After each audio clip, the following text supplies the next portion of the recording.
All right, welcome back to the show. Man, I am pumped for this week's episode. I know I probably say that every single episode, but I really am, because this is part 2 of a series with why I did a triathlon and why I decided to go after that challenge. And I got a lot of really positive feedback from that first episode. Some people that were excited to just hear about what that was like, but also some that were thinking about doing their own triathlon and what they want to accomplish. So that first part was really the lead up to why I did a triathlon and the journey through those training months and what I went through with, chasing that and school and, a career and building a business and all these different things and really the behind the scenes of why I truly chose to go after that and the challenges that came with it.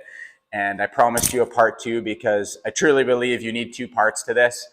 One's that beginning portion, one's the actual race and what actually happened when that gun went off or clap, whatever it was. I think it was a gun that went off.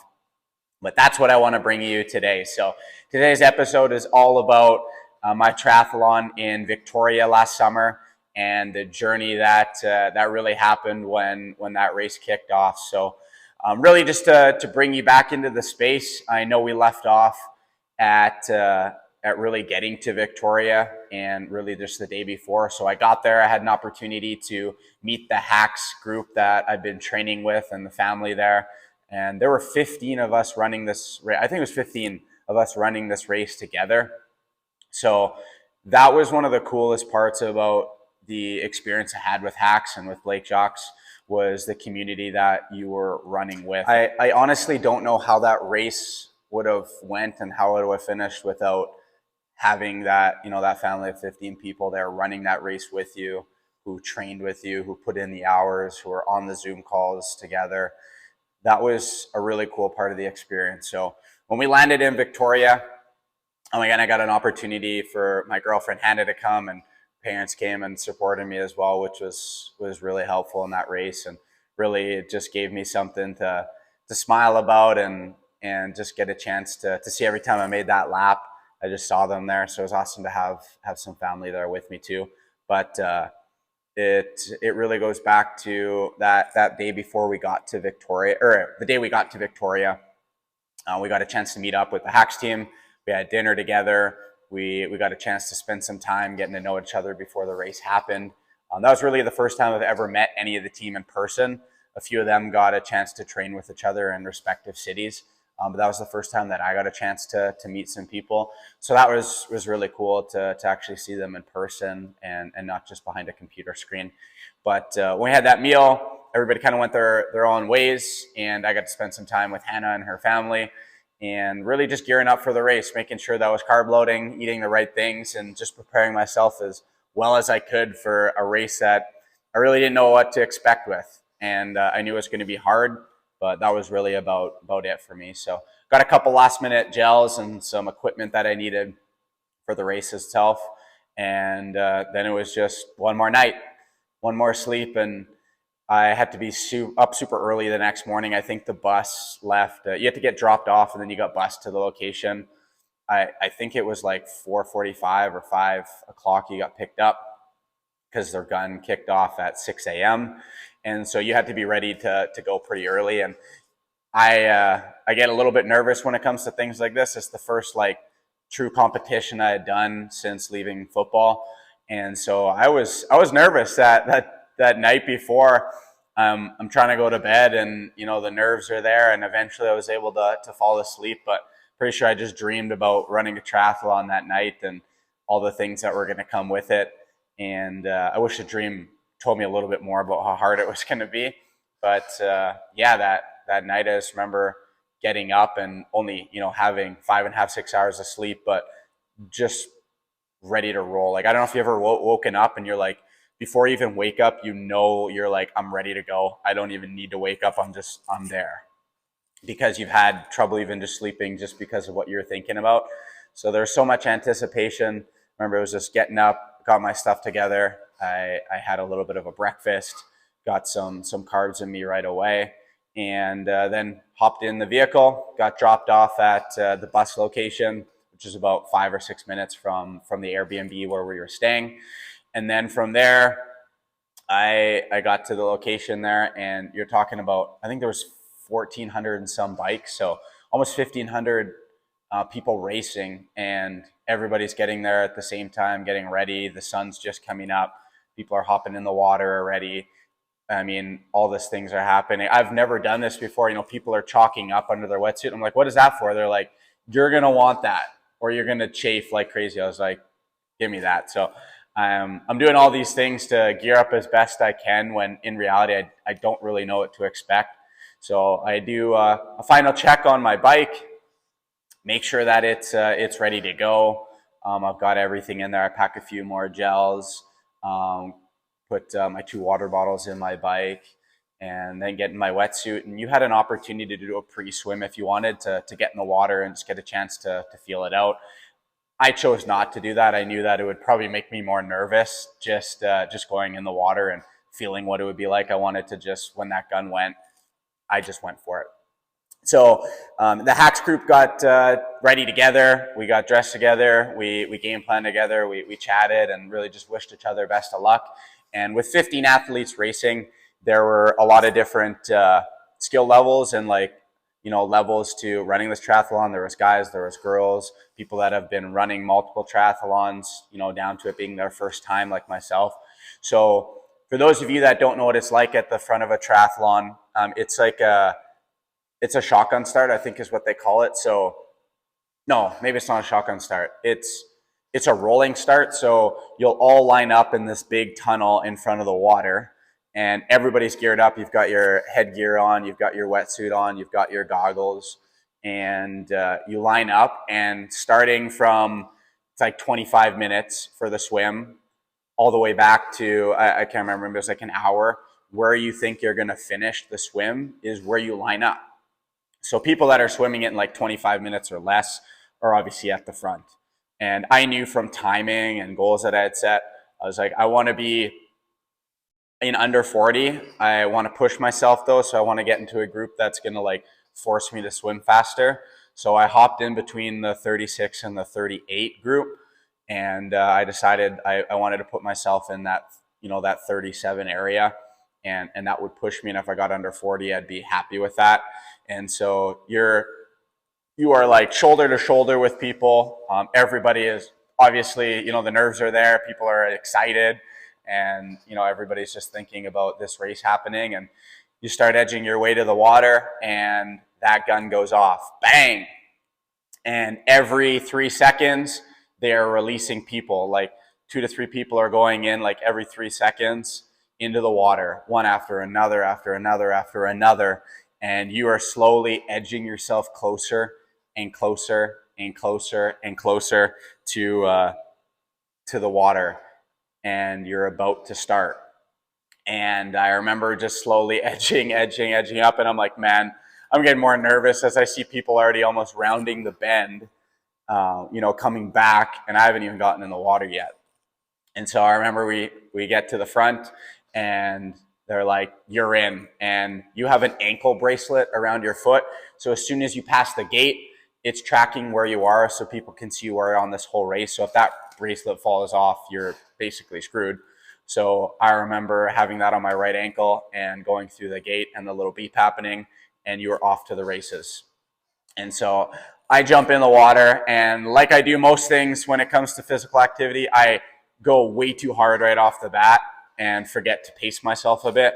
And I remember just swimming like crazy. Like I am just paddling, almost in shock, almost trying to just get out there and get into open water.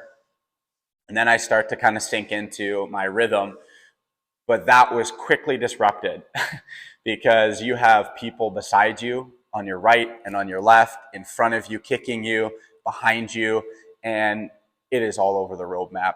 And I quickly learned there in about 15 to 20 seconds in that open water swim that number one, you cannot see the bottom of the pool. Number two, you do not have a line to swim with. And number three, there are other people swimming with you. And that is a totally different experience. And so that swim was a lot tougher than I was anticipating. That first length was all experience. Like how to stay consistent with your stroke and even just stay in a straight line. Like they have boats that are guarding you from going outside the lines, and I'm trying to stay in the lines. I ran into one boat. I am like almost doing zigzags my first like 500-600 meters. And I remember getting to the end, you turn, and I'm starting to get past at this point. And in my mind, being as competitive as I am, I'm like, oh man, like they're passing me. I'm slow. Like I'm not going to make my time. And these are the thoughts that are happening in my head. And I'm just trying to fight these, like, just throw that out, just run your race. Because Blake was, and the team was, just run your race. Right? I always just say, like, do what you set out to do, because there's always going to be somebody faster than you. And people behind you are thinking the same thing about you, like, oh, Isaac just passed me. Obviously, they don't know that I passed them, but, you know, that guy just passed me. I must be slow. So I really decided for that last 300-400 meters that I was going to just swim my race, be consistent with my stroke pattern, so that when I got out of the water, I was not like totally exhausted. Ended up happening anyways, but my idea in the water just became a lot more relaxed. And for the first time in the race and the swim, I settled into my stroke pattern, just got more consistent, stayed in a straight line, started to realize the pattern between couple strokes, look, couple strokes, look, and see where I was going. And remember getting to the end, the last like 100 meters felt like forever when you're like this deep of water, but like, I don't know if you can see that, you're like 3-4 feet of water, and it just felt like it took forever for you to get to the point where you could start to walk and run.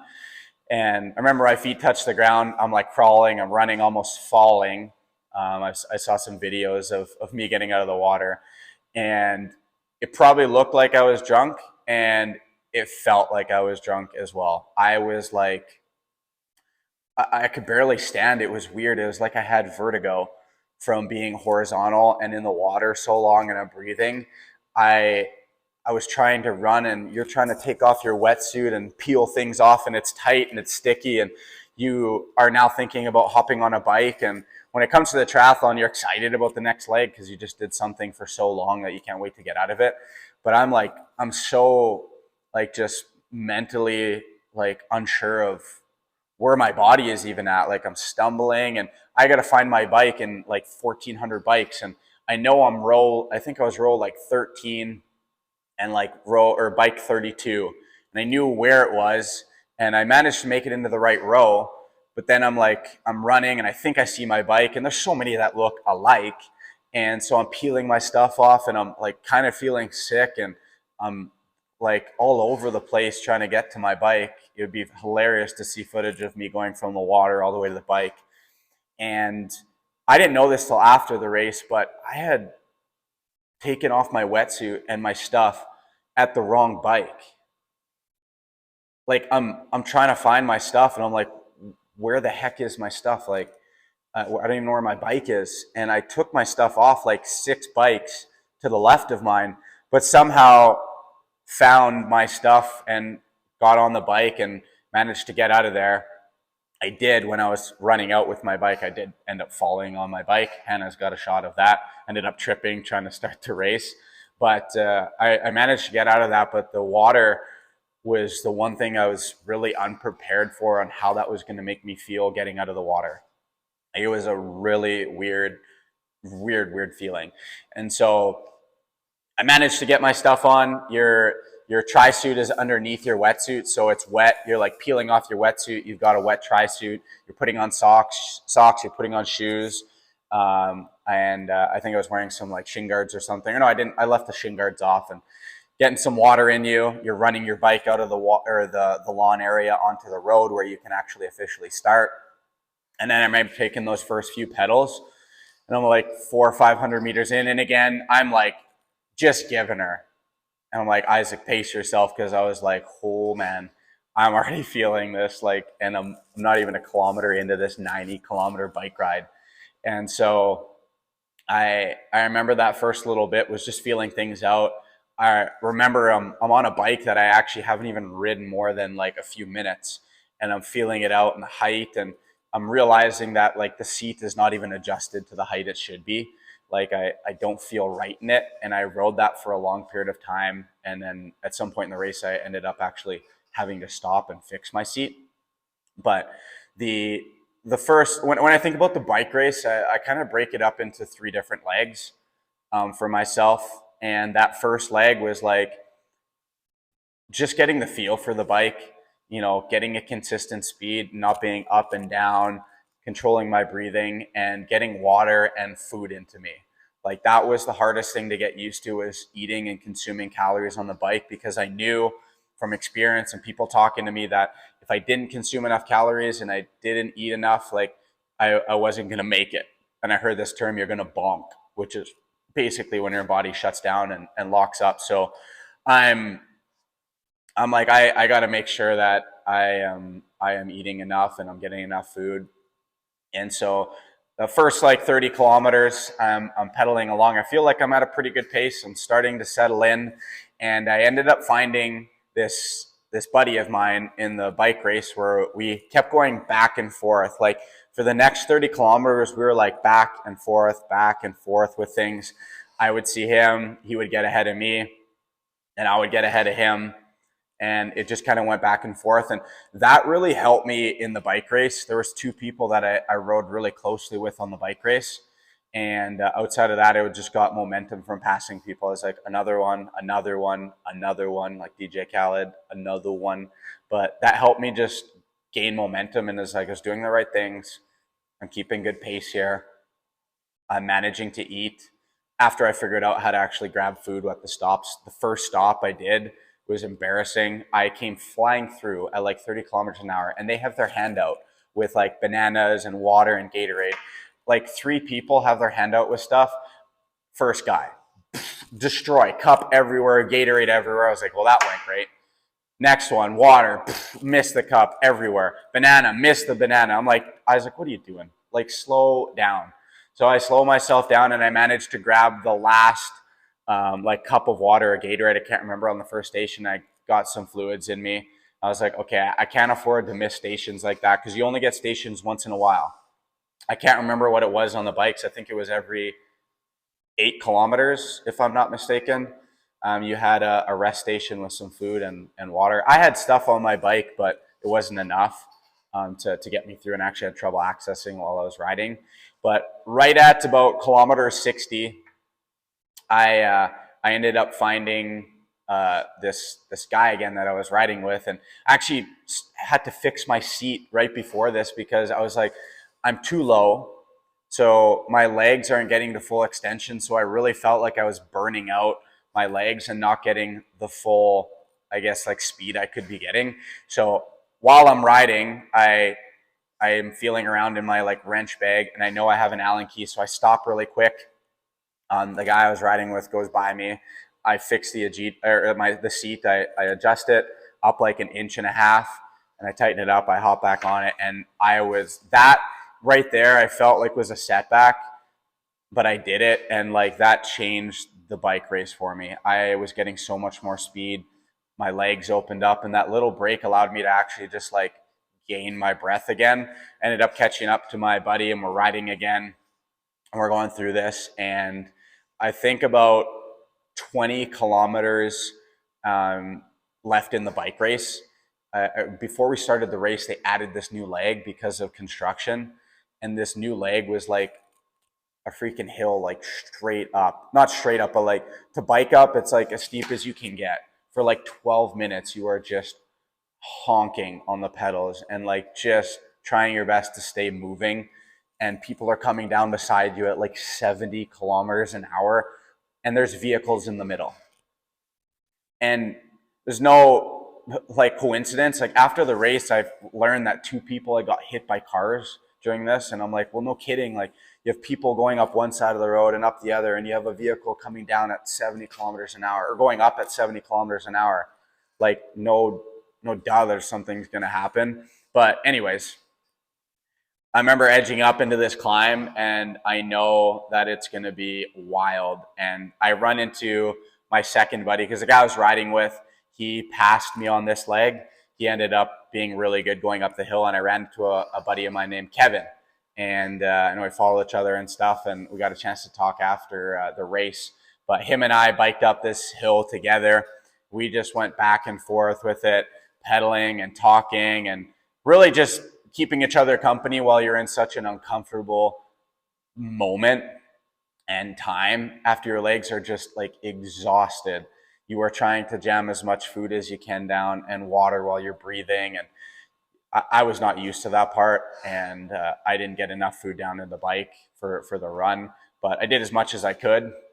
And so we're climbing up this hill, and you're like, when is the top going to happen? Because you would see people coming down, and you almost want to look in the future and see like, hey, I can, or not in the future, you look ahead of you and see like, oh, there's buddy in the white suit with the blue bike, and you don't wait till you see him coming back, because then you knew that loop was happening, and you almost started to play mind tricks on yourself because you thought you saw the person coming back that was ahead of you, but it was just another rider.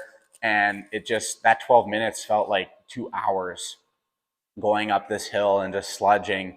And we finally make it to the top, and then this is where my speed demon just came out of me. When I turned around, man, I gave everything I got and then ripped down that hill. I don't know how fast I got going, but we definitely got up to like 80 plus kilometers an hour flying down this hill, and you are just cruising. And that 12-minute climb is like a 45-second descent, like just cruising down the hill. And then you looped around and you had like your last 15K of the race, 15, 20K maybe, when you're all done with it. And it was through kind of the trails. And we'd actually done this trail and this section the day before when I landed with the Hacks Club. We did a little bit of a ride around just to kind of get your legs loose after the plane and feel it out. So I recognized the hills that we were on, and I knew it was like the last stretch, the home stretch on things. And so I knew I wanted to finish around that like 3-hour mark on the bike ride. I don't know exactly where I finished on the bike. I should have looked at the stats before this video, but I knew I was right on pace for where I wanted to finish. And I went through that last 15 kilometers just trudging along. It was one of the hardest parts of the race because what started to happen was my legs started to cramp, and it was the fear I had with the race. I was like, if I can stay away from cramping, I'm going to be okay.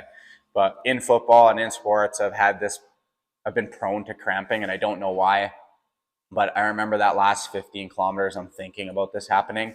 And you know when you're about to cramp and you kind of feel your leg like, oh, and you're like, oh no, it's happening. And then like a few minutes later, sure enough, you're starting to lock up, and I'm trying to get up on the steering or on the handlebars and trying to stretch out while still keeping speed. And it was a grind of like partial cramps and getting bananas in me and drinking more and like hitting a couple gels. Gels for me were a little bit weird. I had these like chocolate flavored ones that they were giving out, and they didn't really sit well with me. But I needed food. I needed like salt. I needed electrolytes to like get this cramping out of me. And I remember that last like 5 kilometers, I probably had my last cramp on the bike around kilometer 5 left, kilometer 3. And it was on the home stretch. So started just pedaling as fast as I could, finished up at like, I think I was just over 3 hours, maybe on the bike, maybe like 3 hours and 12 minutes, something like that. And then it was off to the races with the bike, or with the run. So you got in, you had to stop, and then you had to run your bike in. So you had to like take off your shoes, switch into your running gear. I had to go to the bathroom right when I hit the run. I knew I needed to go, so I did that really quick, did my business, got myself all ready, gave myself just a chance to breathe in that transition and hop into the run. And this is where everything went from I'm okay to like, uh-oh. Because I came out of the bathroom, like ready to roll. I was like, I'm rested, my breath's back, my legs feel pretty good. I'm off the bike finally, like my legs feel so good to not be pedaling. And I come out of the chute just hustling. And it's funny because when I talked to Hannah about it, she's like, I saw you running, and I was like, he's gonna hit a wall. Because I came out like I was running like a 400-meter dash. And I'm striding, I'm feeling good. I'm like, I'm loosening it up. The run is my game. This is where I absolutely crush this. And I go around the first bend, and I'm about 600 meters in, and I've got a 21-kilometer race here, 20, almost 22. And all of a sudden, my right leg starts to cramp and then lock up on my left. I'm like, no, this can't be happening. This can't be happening. And sure enough, like less than 1 kilometer in, my legs start to just lock up on me. So I stop, I lean beside a tree. I got to just like stretch here. My legs are locking up. I'm like, there's no way this is happening right now. Like, there's no way, after I felt so good coming in and starting that run. And I just started too fast, and I did not have enough like nutrients in me. But I was like, I got to keep going. I got to keep running. So I'm walking, I'm jogging, I'm trying to like push myself. And like another like kilometer in, my body, I call it like I was paralyzed, because I literally was paralyzed. My legs locked up to the point where like my toes were pointing. If you've ever had that in sports, where like in football especially, like your toes are pointing, your body's locked up, like you're literally paralyzed. Like I was just locked on the floor, and I'm just like thinking to myself, like I'm laying in the dirt. This is the last of it. I'm on the run. I have 20 kilometers left. Like, how the heck am I going to do this? And this was a super pivotal point in the race, and probably the moment that taught me most in the race about just life. And I really went deep into thought, laying there in the dirt, just staring up. And there was a medic close to me, and she just said, "Hey, should I call like the medic, or should I call like the vehicle, or the medic vehicle, or whatever it was? And if they took you to the tent, your race was over. Like, that was it." And I was like, I can't go. Like, I looked at her and I just said, I'm not going. Even though I could not move, I just said, I'm not going. I'm going to find a way to do this somehow. I don't know how. I'm going to find a way. And so I'm sitting there, I'm stretching, and my legs are just locked, and I'm trying to find something to just get me back in this race. And in my mind, things are just ticking, and I'm just like, am I going to finish this? Like, I did all this. Like, I'm starting to kind of go through the motions with it. But I was like, deep down, I knew that I was going to finish this race. Like, no matter what, I was finishing this race. There was just no way that I was done. And so I can't believe this happened, like, to this day. But I'm sitting there, I'm going through this motions, and this guy runs by me, comes a little bit closer, and slows down a bit. And all he says is this. He turns to me and he says, "It gets better if you keep going." And in the moment, I'm like, screw that guy. I'm dying here. Like, I'm dying right now. I can't keep going. And then I'm thinking, I'm just like, oh, what else am I going to do? So I picked myself up. I was probably on the ground for like 6 minutes. And I picked myself up, and my legs were still locking on me, but I just started walking. I just started taking one step. I'm not even jogging at this point. I'm just walking, and I'm just trying to keep moving. And that walk, after a few hundred meters, turned into a slow jog, and I'm starting to move, and I can see the first station. And I'm like, I just got to get to that first station. If I can get to the first station, I can get some bananas in me. I can get some fluids in me. I can just regenerate myself. I just have to make it to that station. And it reminded me a lot of life. Like, you're going to hit a wall. You're going to feel paralyzed. You're going to feel like, I don't know what the heck to do. And maybe you have somebody in your life, or you just know that you just need to keep moving. Like, it gets better when you just keep moving slowly, no matter what that looks like. It could be one step, it could be 2 steps, it could be just one each day. And then that turns into a slow jog, and before you know it, you're moving again. And that's where I found myself, like, I'm in a jog now. I'm at a decent pace, probably like 6.5 minute to 7 minute per kilometer pace. Not what I wanted to do, but I'm moving. And I get to the station, and I jam like a banana and a half back. I crush a Red Bull. I slam like a couple things of water. And then I'm just like, and it's all over me. Oh, it's all over me, and just gotta fix this. And things are water's everywhere. I'm wet. I'm like almost crying from what just happened, and I finally start to find my legs. I'm like, here we go. Like, here we go. This is where I turn things around. So I had lost quite a bit of time. I was definitely not on pace for what I wanted to do on the run, but I just started to put in gear, and that 6.5, 7 minutes turned into like 6 minutes, into like a 5.5 minute pace. And I'm starting to gain momentum.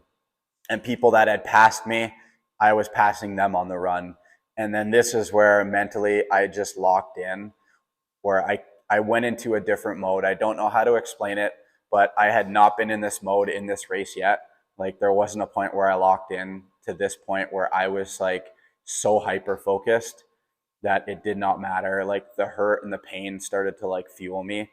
And the people that I passed that had passed me, like every time I passed somebody, it was like this, like another boost, and I just kept moving. And I ended up just like continuing to increase, and I'm getting down to like, close to like 5:15, 5:20 per kilometer. Like, I'm going at a good pace. And with the race for the run, you had to do 2 laps around the lake. So you did one entire lap, and then you knew you had to complete that all again. So what was really hard about that is because you go through all the emotions, and you want to quit and you want to stop, and all of that happened on the first round. And then you get back to the start of the run and you realize that you have to do all of that another time. And that first lap for me was the hardest out of the entire race, to make it to that first lap. But I knew when I made it to that first lap, when I passed it and I saw Hannah, I saw her family, I saw some of the friends cheering us on, I was like, that's it. That's it. We're making this lap way faster, and we're just going to keep increasing. And I just started to find, another gear, and I started to hit the stations better, like knew what to grab, what was helping my body, what was feeling good. And I just started to really connect with that. And one thing that I had messed up is on the first station, when I was really struggling with the cramps, I accidentally took off my bib or my belt, and I left it there with my bib because it was kind of moving around and I didn't want it anymore. I had some gummies and stuff in it, but I didn't want it. But it had my bib number. And I remember at the start of the race that without my bib number, like, they won't record my time, is what they told me. And so I'm like, now in the middle of this run, panicking that everything I'm doing is not going to count because I took my bib off. And I'm like, where did I leave it? I think it's at this station where I went to sit down for a second. I took my belt off, and I yelled at one of the attendants just to say, hey, this is my belt. Can you keep it here for me? I'll grab it at the end of the race. Not thinking that I needed the number that was on it. And so I'm coming up, and I'm like, I think it's on the second station of the lap. So I passed the first one, and I'm like, it's not this one. There was a camper at the one I dropped it off at. And I'm like panicking, which is making me run faster and not helping the cramp situation. And I'm coming up on the next station. I'm like, that's it. I think it's at a box. I'm like, I run to the lady that I was talking to. I was like, hey, like, I just left my belt there with the time. She's like, yeah, I think it's in a box over here. She like scrummages around, finds it. I grab it. I'm like, thank you. I grab like 2 Red Bull, crank it back because 2 guys were like, chug, chug, chug. So I just hit 2 Red Bulls, which I was in all the emotions with this race. And I put this belt back around me. I'm like, I got this belt. I'm good to go. Lock it in. I lost a little bit of time, but that's okay. And so I passed the second station. And at this point, like, I've got like 14 kilometers. No, what do I have left? I have halfway gone. I would have had like 7 kilometers, 8 kilometers left at this point. And so I'm picking up the pace. I'm feeling good. I'm starting to pass people that had passed me on the bike. I ended up passing my buddy that we were on the bike with, and I had one more guy to chase. And I started to play this game of who I wanted to pass. So there was these certain key people that, for people that don't know this about me, I'm very not technical about like things that I do, but I subconsciously like will see things when I'm doing it. Like, see racers and see people that were passing me and appreciating, like, man, they're good on the bike, I should try and keep up with them. Or, man, they're smooth on the run, I want to keep up with them. Or I had a couple people on the hacks team that wanted to finish around the 5 hour mark too, and I knew they were ahead of me, and I was like, I'm gonna track them down. And I just started to almost pick one off at a time, just for myself competitively. Like, I wanted them to do well. There's no hard feelings that way, but I was like, I'm going to beat you. That was my competitive side, like coming out saying, I'm going to somehow find a way to beat you and finish. And so one by one, I keep passing these people, and I ended up getting like down to like 4 or 5 kilometers left, and I ran into my legs cramping again on me when it started to get to a hill portion. And I'm frustrated. I'm like, man, this can't be happening. Like, I need to finish strong. And I knew I needed to get to a station, which was coming up, and I needed to get more bananas in me. That was what was saving me. And I remember the last 3 or 4 kilometers just going into a different place, even farther than I did on that run. Like, just a different place where like it didn't even matter. Like, things were going beside me that I didn't even notice. It was like I had blinders, and I just started picking one off at a time. And that got me like running faster and faster and faster. And I could feel it. I didn't know how much faster I was running, but I knew I was running faster. And meanwhile, like this whole time, my feet are like killing me. And it's because of these new shoes that I was running. They were carbon plated shoes, and I'd only wore them a few times before my race. And my feet were just going through it. Like, I knew blisters were happening. I could feel it. And I expected there to be blisters. I was like, that's going to happen. At the end of this race, what I saw on my feet, I did not expect that. Those of you that were at the race, or Hannah, like, man, she saw some pretty graphic feet at the end. But the carbon plate was digging into my arches so bad that it was like peeling back layer after layer after layer. And I was looking down at my feet, and I started to see blood like coming through my shoes. And I'm like, holy smokes. But at the same time, I'm like, it doesn't even matter. Like, it doesn't even matter. I'm running this. Like, I am just going. I'm going for it all, and I'm picking up the pace. I know I'm getting faster and faster. We're down to the last like 2 kilometers. You're starting to see things like certain cameramen or certain like landmarks that you're like, I know the end is pretty close, and I can now start to see people crossing the finish line.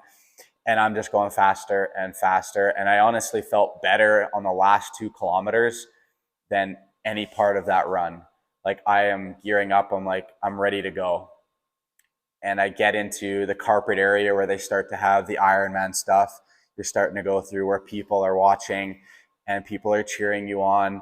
And I ended up passing two buddies that I was racing with, like right at the very end. And I'm hustling. And I'm like, I can't even explain to you like the feeling that last, like, I would say 400 or 500 meters, where everything of that race is coming back to you. All the time you put in, all the suffering you just went through, the ups and the downs, it's starting to flood in. And I'm getting emotional as I'm seeing people. And I see Hannah and I see her family, and I start to think about, man, I don't know why I'm getting emotional just thinking about that right now, but I'm running this last little bit, and I'm picking up the pace. And I just remember seeing the end where the Ironman is, and they start to announce your name, Isaac Fignat, mispronounce the name a bit, but they're like, Isaac Fignat coming in. And I'm just hustling on this carpet so fast that when I went through the final like banner where you finish, I almost like went right into a cameraman and right through some people because I wasn't slowing down. And I just remember stopping, and I don't know how to explain this feeling or what happened, but I stopped, and my initial feeling was like, I did it. Like, I made it. Like, we went through all of that. I'm like laughing, excited. Hannah's right there. I give her a hug, and all of a sudden, and you can ask her, I broke down. I just started crying, and I couldn't even control it. And it wasn't that I was sad. I thought about everything that led up to that journey, all the mental struggles, everything that I was going through, football, all of that came back, and all the hours of training and being paralyzed at one point in the race on the ground came back to me, and all this stuff is flooding in, and I'm just bawling, and I don't even know what to do. And I remember Blake just came up to me. He's just like, "Are you okay, dude?" And I'm just like, I think so, man. And he's like, "You just killed it, man. Like, you crushed it." And I look back, and my time is 5:26, and for me, that was, I know my goal is 5 hours, but 5:26 felt like a huge accomplishment for me, especially given that I didn't know if I was going to be able to finish that race at a point with the run.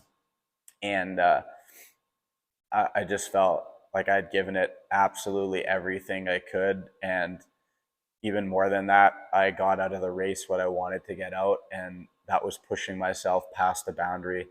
I have never pushed myself before in all the football training, all the track, all the running. I've never pushed myself past the point that I pushed myself in the race, where my mind just went to a different space. And then all the pain starts kind of coming back to you. And the best way I can explain the end of this race is like you're going through every single emotion. You're happy, you're excited, you're like sad that it's like over in a way, and everything is hitting you. And I'm thinking about my parents and my family, and I call my dad, I'm like crying. I call my mom, like, I'm just like, I don't even know. I had to be like, Hannah, like, I just need a second.